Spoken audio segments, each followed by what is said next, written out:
기독교와 마찬가지로 세상의 다른 종교들도 일종의 예배가 있습니다. 불교에서는 불자들이 수시로 사찰에 가서 부처 형상의 불상에 108배를 하고 때로는 무릎이 까지도록 3000배를 하기도 합니다. 이슬람에서는 무슬림들이 하루에 5번씩 꼬박꼬박 예배 장소인 모스크나 각자의 자리에서 이슬람의 성지인 메카를 향해 알라를 찬양하고 신앙 고백 형태의 기도를 올리기도 합니다. 그 밖에 다른 종교들도 자기 나름의 규례와 방식대로 신을 예배합니다. 한편 그들에게는 예배에 대한 공통적인 믿음이 있는데 그것은 곧 예배를 드리기만 하면 신이 그 열심에 감동하여서 예배를 받아준다는 것입니다. 그리고 그것에 대한 선물로서 그들의 간절한 소원을 이루어주기도 하고 그들을 높은 신앙의 경지에 다다르게 해준다는 것입니다. 하지만 세상의 유일한 참 종교인 기독교는 그런 도식적이고 기계적인 예배관을 가르치지 않습니다. 즉 성경은 다른 종교들처럼 신자가 예배를 드리기만 하면 자동적으로 하나님께서 그 예배를 받으신다고 말씀하지 않는 것입니다. 성경은 하나님께서 인간을 창조하실 때 그들을 당신의 형상으로 창조하셔서 평생을 당신과 교제하며 살 수 있게 하셨다고 말씀하고 있습니다. 특별히 당신의 택한 백성들을 그리스도 안에서 구원하시고 그들과 은혜로운 언약을 맺으셔서 당신과 지속적으로 사귐을 갖게 하셨다고 말씀합니다. 그리고 그런 까닭에 하나님께서 그들에게 인격이 담긴 예배, 더 정확히 말하면 하나님께 대한 분명한 믿음이 담긴 예배를 올려드릴 것을 명령하고 있다고 말씀하고 있습니다. 그것의 좋은 예가 아벨과 가인의 제사입니다. 즉 창세기 4장에 의하면 하나님께서 단지 가인의 제물을 받지 않으셨다고 하지 않고 가인과 그의 제물을 받지 않으셨다고 말씀하고 있고 단지 아벨의 제물을 받으셨다고 하지 않고 아벨과 그의 제물을 받으셨다고 말씀하는 것입니다.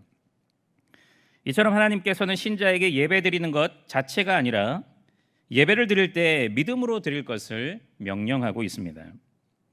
오늘 본문이 그 사실을 잘 보여줍니다. 이사야 선지자가 이제 막 남유다에서 선지자로서의 활동을 시작할 당시 남유다는 영적으로 매우 타락해 있었습니다. 그것은 그들의 예배 생활에서 여지없이 나타났는데 즉 그들의 예배는 중단 없이 드려지고만 있을 뿐 거의 죽어 있는 것이나 마찬가지였습니다. 그래서 하나님께서는 오늘 본문을 통해 그처럼 불경건한 예배를 반복적으로 드리고 있는 남유다 백성들을 무섭게 책망하시면서 진정 그들이 올려드려야 할 예배가 무엇인지를 가르쳐 주셨습니다. 이 시간 주어진 본문 말씀을 통해 하나님을 예배하기 위해 창조되고 구원받은 우리가 하나님께 올려드려야 할 예배는 과연 어떤 예배인지 함께 살펴봄으로써 하나님께서 찾으시는 경건한 예배자가 되시기를 간절히 바랍니다. 첫째로 우리는 예배를 통해 나를 더 가깝게 찾아와 주시고 만나 주실 하나님을 간절히 소망하면서 예배를 드려야 합니다. 다 함께 본문 10절부터 12절까지의 말씀을 읽도록 하겠습니다. 시작. 너희 소돔의 관원들아 여호와의 말씀을 들을지어다. 너희 고모라의 백성아 우리 하나님의 법에 귀를 기울일지어다. 여호와께서 말씀하시되 너희의 무수한 재물이 내게 무엇이 유익하뇨. 나는 순양의 번제와 살찐 짐승의 기름에 배불렀고 나는 숫송아지나 어린 양이나 숨년소의 피를 기뻐하지 아니하노라. 너희가 내 앞에 보이러 오니 이것을 누가 너희에게 요구하였느냐. 내 마당만 밟을 뿐이니라. 아멘. 이사야 선지자는 BC 8세기부터 7세기 사이 남유다에서 활동했던 선지자였는데 그가 활동을 시작할 무렵 남유다는 완전 절망의 상황에 빠져 있었습니다. 정치적으로는 근동 지역의 패권을 장악한 아수르 제국이 주변 국가들을 정복하기 위해서 호시탐탐 기회를 엿보고 있었고 사회적 도덕적으로는 윤리와 사랑과 정의가 실종되어서 백성들의 삶이 점점 피폐해져 가고 있었습니다. 그리고 무엇보다도 그들의 영적 상태는 타락에 정점을 찍고 있었습니다. 즉 모든 백성들은 심지어 제사장까지도 알맹이 없이 껍데기만 겨우 남아있는 형식적이고 습관적인 신앙생활을 꾸역꾸역 해나가고 있었던 것입니다. 하나님께서는 그런 그들의 끔찍한 영적 상태를 가리켜서 앞선 본문 2절부터 9절에서 묘사하셨는데 특히 본문 5절부터 6절에서는 그들이 그 죄악에 따른 하나님의 징계의 결과 이미 온 머리는 병들었고 온 마음은 이미 피곤하였고 발바닥에서 머리까지 성한 곳이 없다고 말씀하시면서 그럼에도 불구하고 그들은 정신을 차리지 못하고 매를 더 맞으려고 패역을 행하고 있다고 말씀하셨습니다. 하나님께서는 그런 남유다 백성들을 향해 소돔의 관원들아, 고모라의 백성들아 라고 부르셨습니다. 우리가 잘 아는 대로 소돔은 오래전 아브라함의 조카 롯이 살았던 곳으로서 동성애가 버젓이 행해지는 등 온갖 죄악이 관영함으로써 하나님의 심판을 받은 역사상 가장 타락한 도시였습니다. 그리고 고모라는 소돔에 인접한 도시로서 소돔만큼이나 타락한 도시였습니다. 이처럼 당시 남유다의 지도자들뿐만 아니라 백성들, 곧 남유다 전체가 소돔과 고모라에 비견될 정도로 타락이 극에 달해 있었습니다. 한편 그들의 그 타락한 영적 상태는 그들의 예배 생활에 고스란히 드러났습니다. 하나님께서는 지금껏 그들이 당신께 드린 수많은 제사를 어떻게 여기셨는지 본문 11절에서 알려주셨습니다. 즉 하나님께서는 남유다의 백성들이 율법에 따라 때마다 순양 전체를 완전히 태워드리는 번제를 드리고 가장 귀한 기름까지 구별하여 드렸고 속죄의 효력을 일으키는 피도 드렸음에도 불구하고 그 모든 것을 전혀 기뻐하지 않으셨습니다. 그 모든 제사는 하나님께 아무 가치가 없고 의미 없는 헛된 제사에 불과했습니다. 그 이유가 무엇일까요? 하나님께서는 성경을 통해 공공연히 특히 레위기 1장 9절을 통해 번제가 여호와께 향기로운 냄새라고 하시면서 제사가 하나님을 얼마나 기쁘시게 하는지 말씀하지 않으셨습니까? 하나님께서는 그 이유에 대해 본문 12절에서 알려주셨는데 곧 너희가 내 앞에 보이러 오니 이것을 누가 너희에게 요구하였느냐 내 마당만 밟을 뿐이니라는 말씀입니다. 즉 그들은 때마다 제사를 드리러 성전뜰로 나오기는 했지만 성전뜰을 밟는 것에만 만족할 뿐 정작 하나님을 배엎는 것에는 전혀 관심이 없고 그것에 대한 기대도 전혀 없었던 것입니다.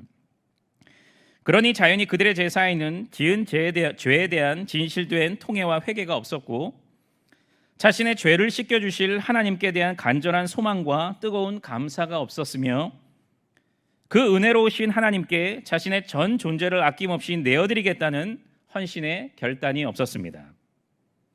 물론 그와 같은 중심이 없는 제사는 하나님께서 그들에게 요구하신 것이 결코 아니었고 하나님께서 그런 제사를 받아주실 리가 만무했습니다. 명절이 되어 자식이 오랜만에 부모님 댁을 방문하는데 그 마음에 부모님을 뵙는다는 설렘과 기대감이 없다면 그것은 참으로 안타깝고 슬픈 일입니다.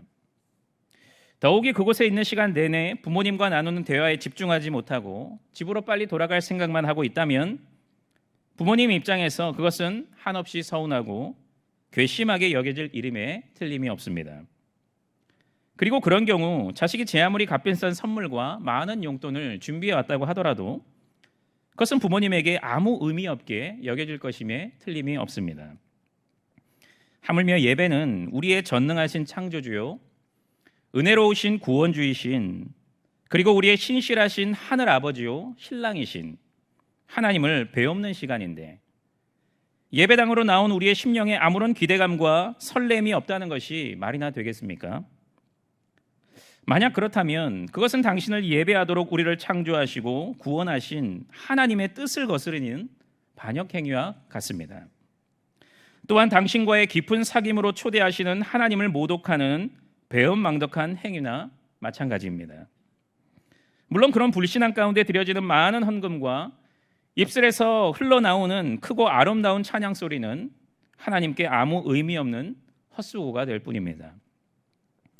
그러므로 우리는 그저 안일하게 내가 매주일 빠짐없이 예배를 드리고 있다는 사실에 더 나아가 주일 예배뿐만 아니라 모든 공예배까지 다 드리고 있다는 사실에 만족하지 말고 과연 내가 드리고 있는 그 수많은 예배가 하나님 마음에 합한 예배인지 그래서 하나님께 연락되고 있는지 진지하게 점검해 봐야 합니다. 그렇다면 하나님께서는 과연 어떤 예배를 기뻐 받으시겠습니까? 그것은 바로 우리의 중심 곧 하나님을 향한 우리의 진실한 믿음이 담겨 있는 예배입니다. 그러므로 우리는 가장 먼저 예배가 하나님을 배엎는 시간임을 더 정확히 말하자면 우리의 창조주요 구원주이시며 나의 하늘 아버지요 신랑이신 하나님께서 나에게 평소보다 더 가깝게 찾아와 주시는 가장 복되고 귀한 시간임을 명심해야 합니다. 그리고 예배가 그처럼 높고 위대하시며 은혜로우신 하나님과의 특별한 만남의 시간이므로 예배 자리로 나올 때 경건하게 그리고 큰 감사 가운데 나와야 합니다. 지난 한 주간 지은 수많은 죄를 회개하면서 정결하게 나와야 하고, 동시에 나의 모든 더러운 죄가 하나님의 은혜와 그리스도의 공로로 말미암아 이미 깨끗하게 되었음을 확신하면서 벅찬 감사와 감격 가운데 나와야 하는 것입니다. 그런데 과연 우리는 진정 예배 시간을 온 세상의 창조주요 나의 구원주를 배우는 영광스러운 시간으로, 나의 하늘 아버지요 신랑과 신랑이신 하나님과 사랑의 교제를 나누는 달콤한 시간으로 여기고 있습니까? 그리고 그런 까닭에 주일이 다가오면 다가올수록 마음의 설렘과 기대감이 점점 벅차오릅니까? 동시에 하나님께 더욱 아름답게 보이기 위해, 그리고 그 만남 속에서 하나님과 친밀한 교제를 나누기 위해 한 주간 자신을 정결케 하는데 많은 노력을 기울이고 있습니까? 만약 그 질문에 선뜻 그렇다고 대답할 수 없다면 우리는 오늘 본문의 하나님께서 이사야 선지자를 통해 선포하신 따가운 책망의 말씀에 귀를 기울일 줄 알아야 합니다. 그래서 이제 그만 마당만 밟는 형식적인 예배 생활을 청산하고 진정 하나님을 배웁고 그분과 인격적으로 교제하는 살아있는 예배 생활을 또다시 시작해야 합니다. 우리는 우리 앞선 개혁파 선배들의 신앙 전통을 따라 하나님을 배웁고 그분과 교제하는 주일을 가장 복된 날로 여길 줄 알아야 합니다. 그들의 표현을 빌리자면 영혼을 풍요롭게 하는 영혼의 장날이요 영혼의 축제일로 여겨야 합니다. 그런데 하나님께서는 그런 기대감과 소망을 가지고 당신께 나오는 자들을 절대로 빈손으로 돌려보내지 않으십니다. 우리의 간절한 기대와 소망대로 예배를 통해서 반드시 우리를 만나주십니다. 즉 하나님께서는 우리가 한 주간 지은 죄의 짐을 짊어지고 와서 진실되게 회개할 때 죄의 용서의 평안과 기쁨을 풍성히 누리게 하시고, 설교를 통해 우리에게 영죽을 죄에서 나를 해방시켜 주신 그리스도의 복음을 귓가에 들려주시어 나의 강팍한 심령에 은혜의 강물이 흘러넘치게 하시어 주님을 더욱 사랑하게 만드십니다. 그리고 나의 진실된 신앙 고백을 담아 고백하는 찬양을 기뻐 받아주시고, 나의 물질, 아니 나의 모든 것이 하나님의 것임을 인정하며 드리는 헌금을 기쁘게 연락해 주시며 내 삶을 책임져 주십니다. 그리고 축도를 통해 우리를 세상에 파송하시면서 우리와 함께 해 주실 것을 약속해 주심으로써 우리에게 큰 용기와 새 힘을 불어넣어 주십니다. 이처럼 하나님께서는 우리가 그처럼 기대와 소망을 가지고 예배 자리로 나올 때 기뻐하시며 우리의 예배를 연락하십니다. 그리고 우리로 하여금 당신과 친밀한 교제를 나누게 하시어 지친 영혼을 회복시키시며 영혼의 큰 행복을 누리게 하십니다.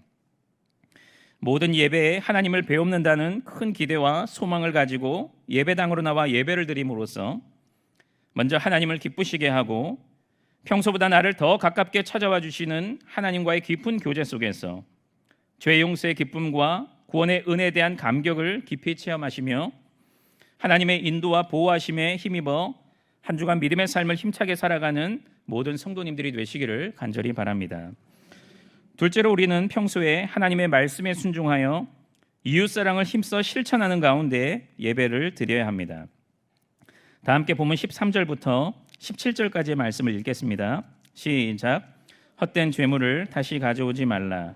분향은 내가 가증히 여기는 바요. 월삭과 안식일과 대회로 모이는 것도 그러하니 성회와 아울러 악을 행하는 것을 내가 견디지 못하겠노라.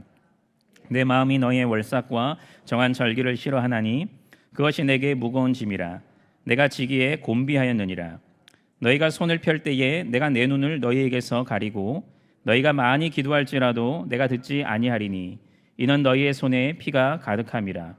너희는 스스로 씻으며 스스로 깨끗하게 하여 내 목전에서 너희 악한 행실을 버리며 행악을 그치고 선행을 배우며 정의를 구하며 학대받는 자를 도와주며 고아를 위하여 신원하며 과부를 위하여 변호하라 하셨느니라. 아멘. 앞서 하나님께서는 중심이 빠진 형식적인 예배를 반복적으로 드리고 있는 이스라엘 백성들을 강하게 책망하셨습니다. 그리고 그들이 그런 예배를 드리고 있기 때문에 그 예배를 기뻐 받지 않으신다고 말씀하셨습니다. 그런데 하나님께서 그들의 예배를 받지 않으셨던 것은 단지 그 이유 때문만은 아니었습니다. 이어지는 본문 13절부터 17절에서 또 다른 이유를 밝히고 있습니다. 하나님께서는 그들에게 헛된 제물을 다시 가져오지 말라고 하셨는데 이것은 불신앙 가운데 드리는 제물은 무가치할 뿐이고 뿐만 아니라 악하기 때문에 그런 제물을 드리지 말라는 의미입니다. 또한 분향은 내가 가증히 여기는 바요라고 말씀하셨는데 분향은 제사장이 제사 때 피우는 향으로서 제사의 필수적인 요소입니다. 하지만 하나님께서는 그것을 가증히 여기신다고, 즉 구역질 날 정도로 혐오하신다고 말씀하셨습니다.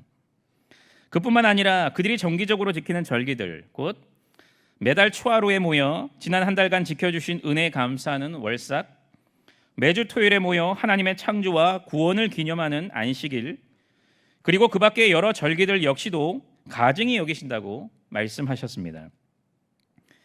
그리고 그것을 견디지 못하겠다고, 즉 그들이 그런 죄악을 버젓이 저지르는 것을 더 이상 지켜보지 못하겠다고 말씀하셨습니다. 그렇다면 하나님께서는 왜 그들에게 그와 같이 강한 어조로 말씀하신 것입니까? 그것은 바로 본문 13절 하반절에서 밝힌 대로 그들이 성애와 아울러서 악을 행했기 때문이었습니다. 즉 그들이 하나님께서 명령하신 절기를 지키면서 동시에 그분께서 명령하신 이웃사랑 실천을 등한시했기 때문입니다. 아니, 더 나아가서 자신의 이익을 위해 이웃들, 특히 고아와 과부와 같은 약자들을 무참히 학대하고 착취했기 때문이었습니다. 그런 그들의 이중적인 태도는 당시 그들의 영적 상태가 어떠한지를 잘 드러내었습니다. 즉 그들은 하나님께서 명령하신 예배 규례를 형식적으로나마 지키면 자기들이 그 어떤 죄악을 저질러도 괜찮을 거라고, 더 나아가서 하나님께서 그 죄악을 눈감아 주실 것이라고 착각했던 것입니다. 그래서 그들은 그처럼 절기를 준수하면서 서슴없이 죄악도 저질렀던 것입니다. 이어지는 본문 14절에 내 마음이 너희의 월삭과 정한 절기를 싫어하나니 그것이 내게 무거운 짐이라 내가 지기에 곤비하였느니라는 말씀도 앞서와 같은 맥락의 말씀으로서 하나님께서 그들의 절기 준수를 싫어하시고 무거운 짐을 더 많이 짊어지면 고통이 심해지듯 그들의 거짓된 절기 준수가 계속되어 하나님의 마음이 아주 고통스럽고 답답하시다라는 의미입니다. 한편 하나님께서는 그런 그들을 향해 일종의 저주를 내리셨는데 그것은 곧 이웃에 대한 학대와 착취로 인해 그들의 손에 피가 많이 묻었기 때문에 그들이 그 피 묻은 손을 펴서 아무리 많이 기도해도 당신께서 그 기도를 듣지 않으시겠다는 것입니다. 하지만 하나님께서는 여전히 그 패역한 이스라엘 백성들을 사랑하셨고 그들이 그 죄악을 진실되게 회개하기를 원하셨습니다. 더 나아가 그들이 거룩하고 의로운 삶을 살아가는 가운데 하나님께 상달되는 기도, 하나님께서 받으시는 예배를 올려드리기를 원하셨습니다. 그래서 본문 16절에서 17절에서 너희는 스스로 씻으며 스스로 깨끗하게 하여 내 목전에서 너희 악한 행실을 버리고 행악을 그치고 선행을 배우며 정의를 구하며 학대받는 자를 도와주고 고아를 위하여 신원하며 과부를 위하여 변호하라고 명령하시면서 선을 행하고 이웃을 돌보고 섬길 것을 명령하셨습니다. 이처럼 하나님께서는 절기 때마다 하나님께 제사를 드리면서 평소에 이웃에게 악을 행하는 이중적인 태도를 지적하셨습니다.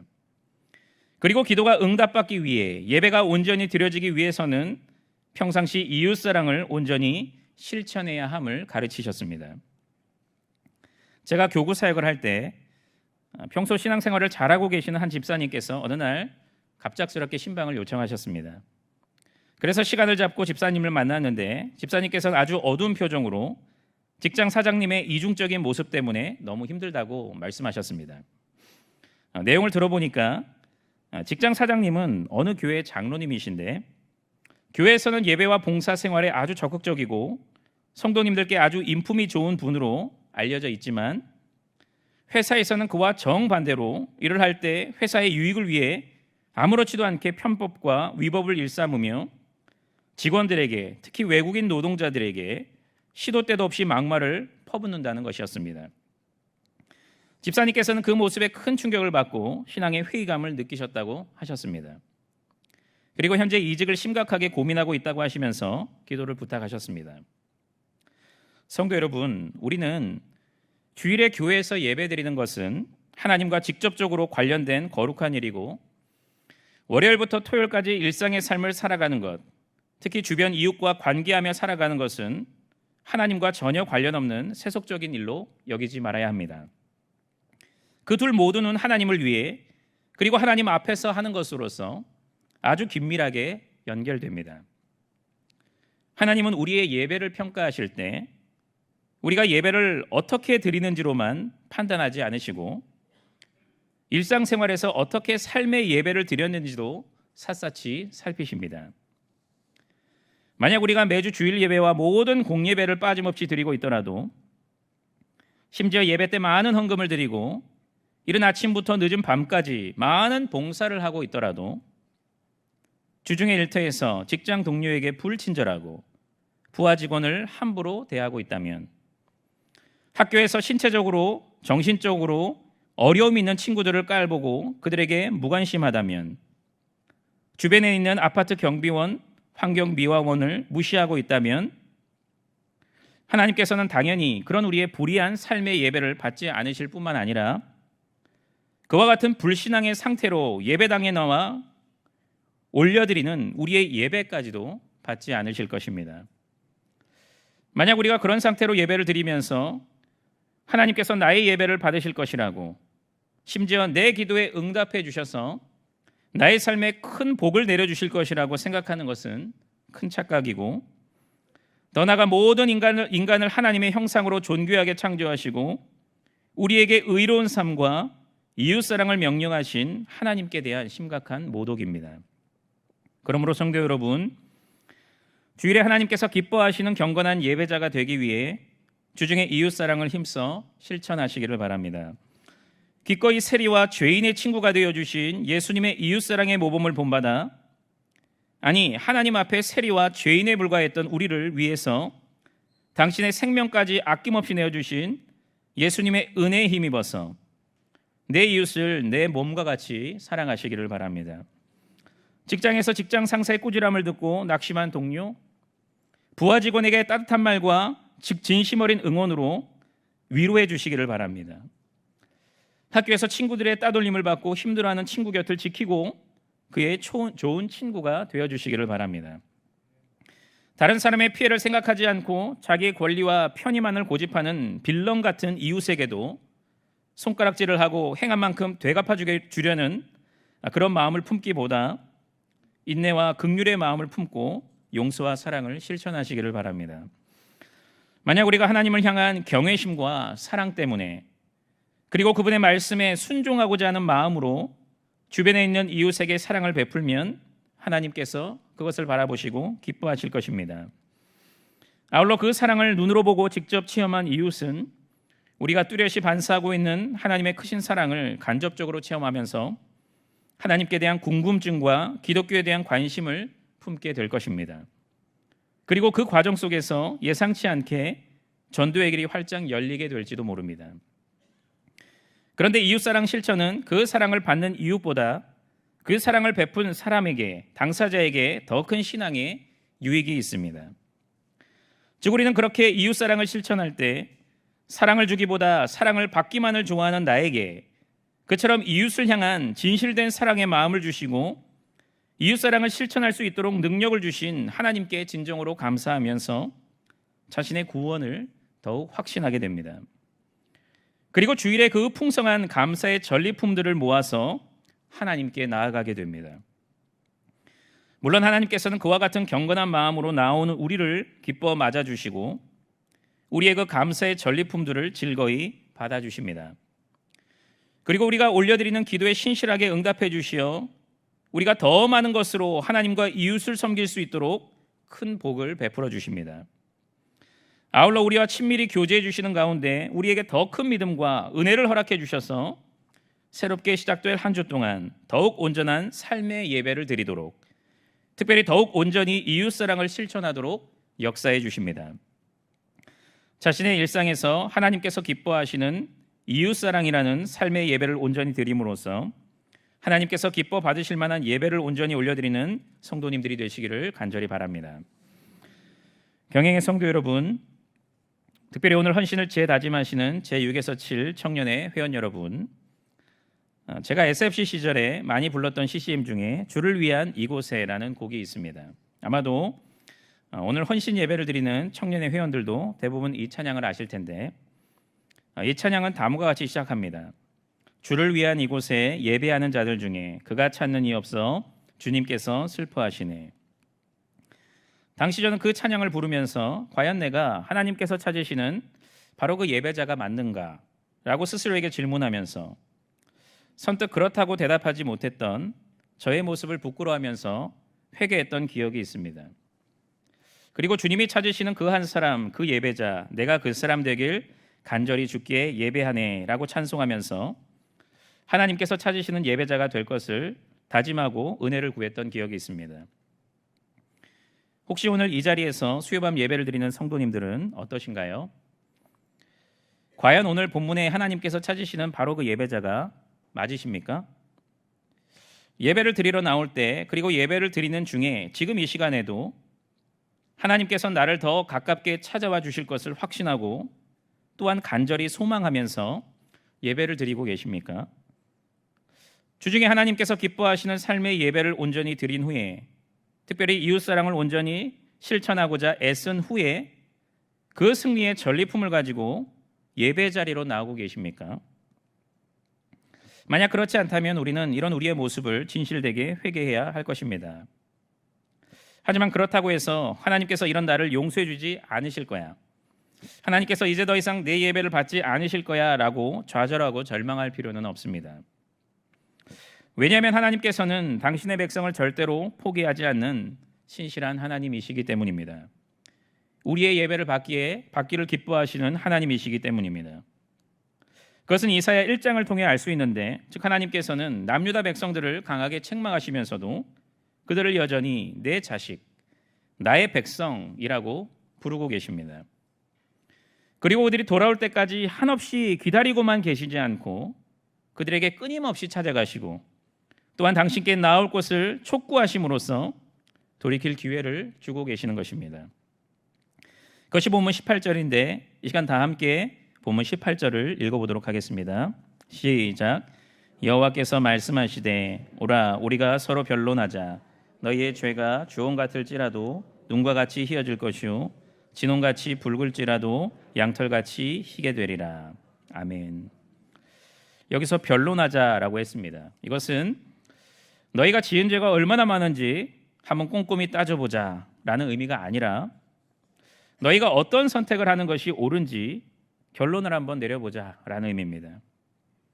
그러므로 이 말씀은 그들을 정죄하고 심판하려는 것이 아니라 그들을 회개케 하셔서 결국 용서해 주시려고 하시는 말씀입니다. 하나님께서는 만약 그들이 회개하고 돌이키면 비록 그들의 죄가 주홍 같고 진홍 같더라도, 즉 흔적이 지워지지 않을 만큼 붉게 물들어 있더라도 그 죄의 흔적을 눈과 같이 양털같이, 즉 아주 말끔하게 씻어주실 것이라고 말씀하셨습니다.